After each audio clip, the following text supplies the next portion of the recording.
योगी अमलात्मा महात्मा संत विमलात्म चरणों में बैठे हुए योगी अपनी तपस्याओं को छोड़कर कंदराओं से निकल करके हिमालय की गुफाओं से निकल करके त्रिवेणी के गोद में प्रवेश करते हैं। जय मां जाह्नवी कहते हुए पाप हर, काल हर, कष्ट हर, दुख हर, दारिद्र हर, विपत्ति हर, संकट हर सब शब्दों का उच्चारण करते हुए मां से प्रार्थना करते हैं, हे भगवती मेरे जीवन का कल्याण कर दे, पाप ताप संताप हर ले, जीवन के सुख दुख को अपनी कृपा से ठीक कर दे, क्योंकि आप चाहेंगे तो उद्धार हो जाएगा। क्योंकि पावन पर्वों में जब योग बनते हैं वियोग समाप्त हो जाता है, संयोग बनते हैं रोग समाप्त हो जाता है, और योग बनते हैं वैराग्य हो जाता है, ज्ञान हो जाता है, आप तत्व बढ़ जाता है, विद्या होती है तो प्रज्ञा खुल जाती है, धन होता है तो कर्म हो जाता है, बुद्धि होती है तो त्याग हो जाता है। ऐसा पावन लक्षण प्रयागराज की धरा पर विराजमान है। ऐसे समय में आपको स्नान करके करना है, दान निष्ठा से करना है, पूजा श्रद्धा से करनी है, वंदना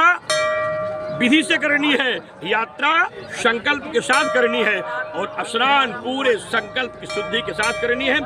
एक क्रिया याद रखेंगे, स्नान के बाद 3 परिक्रमाएं करेंगे, यानी कानिच्च पापानि जन्मांतरकृतानि च तानि सर्वाणि नश्यन्ति प्रदक्षिणां पदे पदे।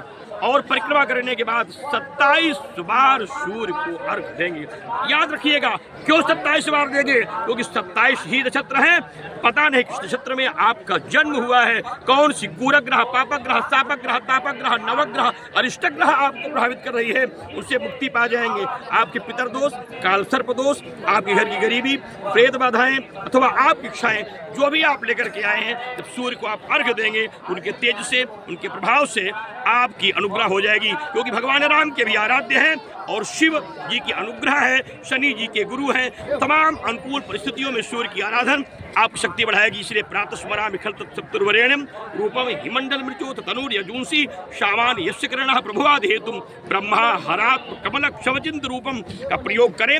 और आप तिल दान करें, सफेद तिल लक्ष्मी प्राप्ति के लिए, काला तिल बाधा निवारण के लिए, गुड़ रोग हरण के लिए, वस्त्र आत्म सम्मान बढ़ाने के लिए, तथा वस्तुओं का दान करके अपनी रिद्धि सिद्धियों की वृद्धि के लिए करें। यदि आपके पास दान करने वाली वस्तुएं नहीं हैं, आप विद्यार्थी हैं, आप बुजुर्ग हैं, आप गरीब हैं, तो फिर क्या दान करेंगे? हाथ में जल लेकर के सूर्य की तरफ हाथ को उठाए और कहे, हे आराध्य, हे सवितुर्वरेण्यम भगवान भास्कर, मेरे मन के कपट छल प्रपंच को हर लीजिए, मेरे परिवार की पीड़ाओं का विनाश कर दीजिए, मेरे राष्ट्र की रक्षा कर दीजिए, भारत का गौरव बढ़ा दीजिए, और मेरी कीर्ति को इतनी शक्तिवान कर दीजिए, आप कीर्ति को नष्ट कर दीजिए। ऐसा संकल्प लेकर के फिर आप मुद्रा में आए, प्रणाम करें, और योनि मुद्रा से सूर्य को प्रणाम करते हुए प्रभु से प्रार्थना करें। और ऐसा करने से समस्त क्रियाएं आपकी सिद्ध हो जाएंगी, जो चाहेंगे वो प्राप्त हो जाएगा।